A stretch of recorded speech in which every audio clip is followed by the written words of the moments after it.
2020年台湾设计展10月7日伫新竹市盛大来开展，再去这个主展馆来献光。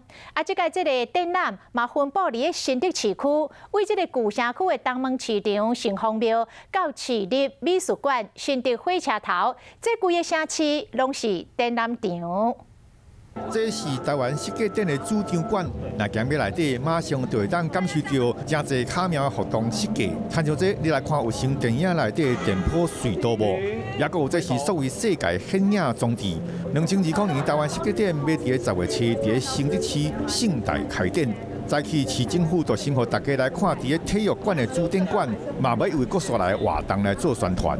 我们是一个轴线，2个场域哦，然后有6个导览的路线，12个展馆哦，跟过去的设计展只局限在一个展馆里面，有很不一样的一个改变哦。最近有12评比县市的竞争力，新竹头一届超过台北，这互市长实在是真欢喜。不过，伊来表示。 这是市民的功劳。这样的一个成果是所有市民在自己的岗位上战战兢兢，大家共同努力的成果。今年台湾设计展拢伫新竹市区，自历史文化真丰富的旧城区的东门市场、城隍庙到市立美术馆、新竹火车头，规座城市拢是展览馆，希望大家有闲就来新竹市好好欣赏一下。